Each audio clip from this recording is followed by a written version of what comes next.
Good day, welcome to kingwilliamruleseverything. Got out the Genesis again. Last video I did a 112-in-1 cartridge, and the video just absolutely sucked.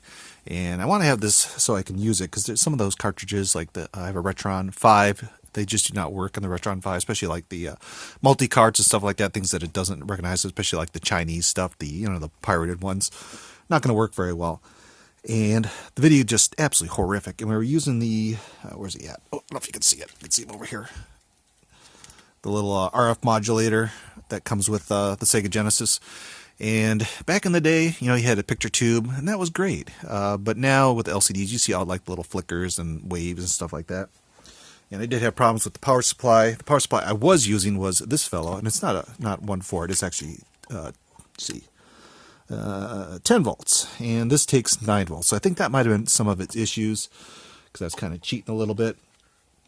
And so I went online and I got two things. I got a power supply, AV cable, power supply, and this is a 3-in-1. You can see name brand is AC adapter, so it's just a cheapo Chinese, and it shows. But it works for NES, SNES, and Genesis, so I can kind of, if I need another one, I can always swap it around. And where'd he go? Where'd he go? I got it over here. Oh, and this is the power supply, and you can see it's got the two plugs for the one for the Genesis. Let's see. Genesis, and this is for the NES Super Nintendo, so you can go either way. So it gives you two leads, so that's pretty cool. But it is like, it's paper light, so there's not much in here. But as long as it works, that's all that matters. There can't be much in here. Maybe the other one's a transformer. Yeah, this is a transformer, and this is just a digital, nice little circuit board. So nice, something modern. So that'll clean up the power. And then, to make the video nice and clean, I got the IEC to mono and composite out cable, so the little simple cable, and this is going to clean up the signal just a ton instead of using the TV module. And I'm going to kind of show you the difference that before and after. So let me plug it all in. Let's see, we got the joystick in, we need the power supply, and we're going to put back, we'll start off with the old RF modulator. Let me see where'd that go. I gotta find this cable. I lost it already. It's here somewhere. Just gotta figure out where I put it. It's here. It's here, guys. It's here. Stay calm. Oh, man. Oh, here it is. We're gonna use the old school modulator. And then we'll use the new power supply. I'll kind of show you that it kind of cleaned up some of that. Signal still made pretty cruddy because it's just going through the modulator. For the old school TV, and you can kind of see what I mean by it's got two cables. It's got two cables. So I'll probably just wind one of them up, or maybe tie them together so they're not flopping around. So let me plug this in. I'll point you at the camera, or at the TV, so you can see what it looks like before.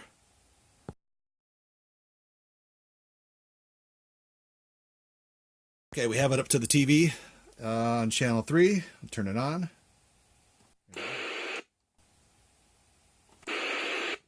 Let's see, turn it on. Come on, baby. Turn on. There it goes. So you kind of hear like a light buzz in the background. You can kind of see it's kind of grainy, very fuzzy. And not as crisp as it should be. And here especially you can see it's very fuzzy, almost hard to read. So let's switch to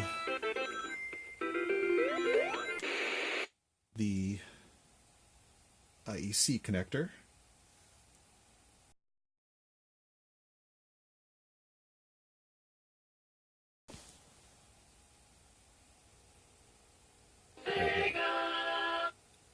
So now that buzzing is gone.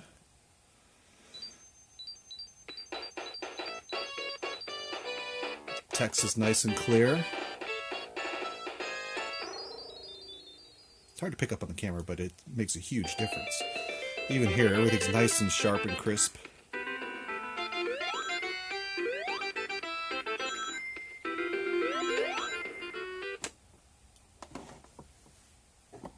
There you go.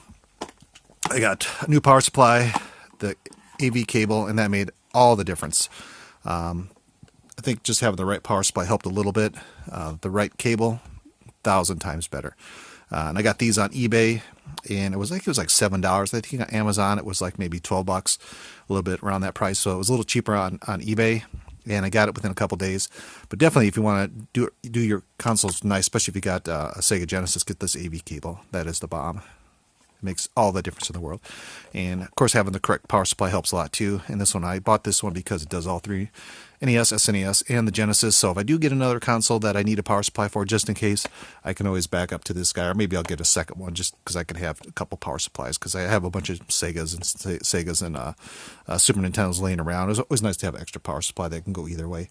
But anyway, definitely worth the price for under $10 to get my Sega Genesis working again. So now we can play all my multi-carts that Retron 5 does not like, and we'll be living the dream. So anyway, hope you guys enjoy the video. That's you guys. Have a great day.